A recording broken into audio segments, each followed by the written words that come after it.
Saat masih kecil, kita pasti sering bermain balon. Ketika balon kita usap-usapkan ke rambut, tanpa disadari, rambut akan menempel ke balon. Nah, teman-teman, fenomena tersebut merupakan salah satu aplikasi hukum Gauss dalam kehidupan sehari-hari. Teman-teman ada yang tahu tidak hukum Gauss itu apa? Dan apa ya hubungannya dengan medan listrik yang sudah kita pelajari? Untuk menjawab pertanyaan tersebut, mari kita simak pembahasan tentang hukum Gauss, energi potensial dan potensial listrik. Hukum Gauss dikemukakan oleh ahli matematika dan fisika asal Jerman, Carl Friedrich Gauss. Hukum Gauss menjelaskan tentang jumlah garis-garis gaya listrik, flux listrik yang menembus suatu permukaan tertutup, sebanding dengan jumlah muatan listrik yang dilingkupi oleh permukaan tertutup dibagi dengan permitivitas udara. Inilah yang dikenal dengan hukum Gauss. Secara matematis, hukum Gauss dapat dituliskan dengan persamaan berikut. Pi sama dengan E dikali A dikali cos theta sama juga dengan sigma Q dibagi epsilon 0. Dengan keterangan E kuat medan arus listrik satuannya Newton per Coulomb, A luas permukaan tertutup satuannya meter kuadrat, theta sudut antara E dan arah normal, sigma Q jumlah muatan listrik satuannya Coulomb, epsilon 0 permitivitas udara nilainya 8,85 dikali 10 pangkat min 12 Coulomb kuadrat dibagi Newton meter kuadrat, dan Pi flux listrik satuannya Weber. Dari persamaan hukum Gauss terlihat bahwa flux listrik dipengaruhi oleh kuat medan listrik, luas bidang yang ditembus, dan sudut antara kuat medan listrik dengan garis normal bidang. Ada 3 keadaan garis-garis gaya yang jatuh pada bidang. Yang pertama, searah dengan bidang, dengan Pi sama dengan 0. Yang kedua, tegak lurus dengan bidang, dengan Pi sama dengan E dikali A. Yang ketiga, tidak tegak lurus dengan bidang, dengan Pi sama dengan E dikali A dikali cos theta. Selanjutnya kita akan membahas tentang energi potensial listrik. Besarnya usaha yang dilakukan oleh gaya Coulomb untuk memindahkan muatan uji dari satu titik ke titik lain di sekitar muatan sumber disebut energi potensial listrik. Secara matematis, energi potensial listrik dirumuskan sebagai berikut. EP sama dengan K dikali Q1 dikali Q2 dibagi R. Dengan keterangan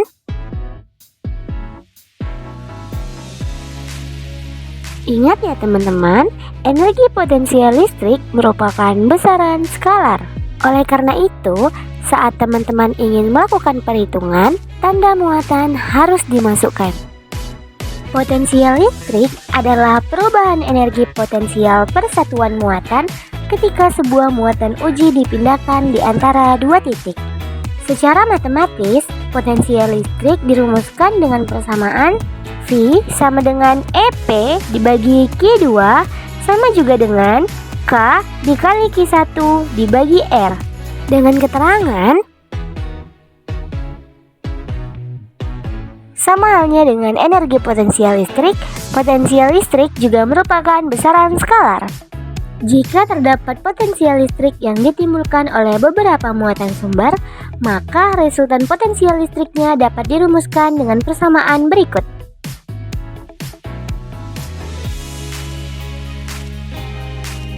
Pada contoh soal pertama diketahui medan listrik sebesar 4000 Newton per Coulomb sama juga dengan 4 dikali 10 pangkat 3 Newton per Coulomb. Menembus permukaan bidang berbentuk persegi yang memiliki sisi S 10 cm.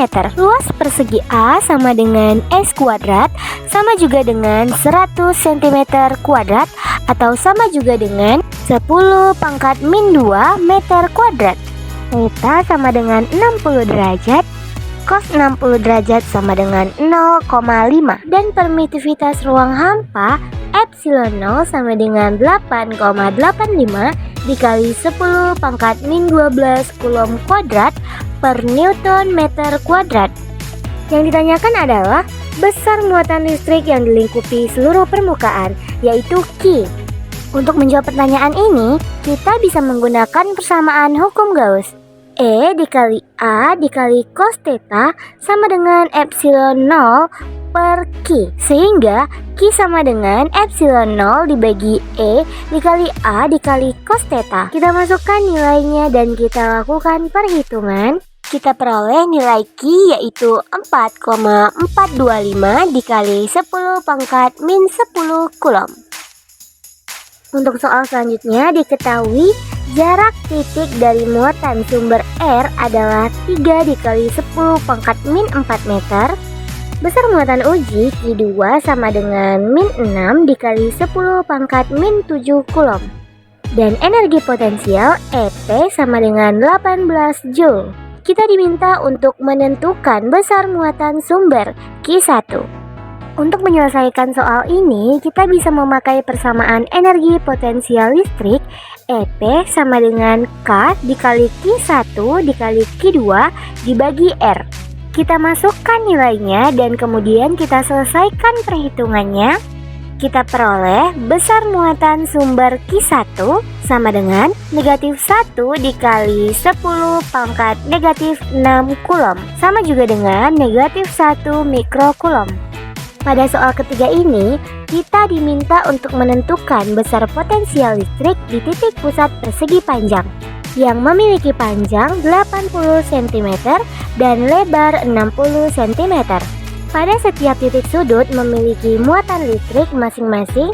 Q1 sama dengan 10 mikrocoulomb atau 10 dikali 10 pangkat min 6 Coulomb. Q2 sama dengan 20 mikrocoulomb sama juga dengan 20 dikali 10 pangkat min 6 Coulomb. Q3 sama dengan min 30 mikrocoulomb atau sama juga dengan min 30 dikali 10 pangkat min 6 Coulomb. Dan juga Q4 sama dengan 40 mikrocoulomb sama juga dengan 40 dikali 10 pangkat min 6 Coulomb. Yang ditanyakan adalah besar potensial listrik di titik pusat persegi panjang atau V total. Untuk menentukan diagonal persegi panjang, kita harus menggunakan triple Pythagoras. AC sama dengan akar AB kuadrat ditambah BC kuadrat sama dengan akar 80 kuadrat ditambah 60 kuadrat, menghasilkan akar 10.000 atau sama dengan 1 cm. Nilai AC kita gunakan untuk menentukan jarak titik pusat P dari masing-masing muatan. Jarak titik pusat P dari masing-masing muatan R1 sama dengan R2 sama dengan R3 sama dengan R4 sama dengan R sama dengan setengah AC atau sama dengan 50 cm. Sama juga dengan 5 dikali 10 pangkat min 1 meter. Selanjutnya kita akan menghitung besar potensial listrik dengan menggunakan persamaan V total sama dengan V1 ditambah V2 ditambah V3 ditambah V4. V total sama juga dengan K dibagi R dikali Q1 ditambah Q2 ditambah Q3 ditambah Q4. Selanjutnya kita akan memasukkan nilai K, nilai R, dan semua nilai muatan beserta tandanya. Diperoleh potensial listrik total di titik P sama dengan 72 dikali 10 pangkat 4 volt sama juga dengan 720 kilovolt.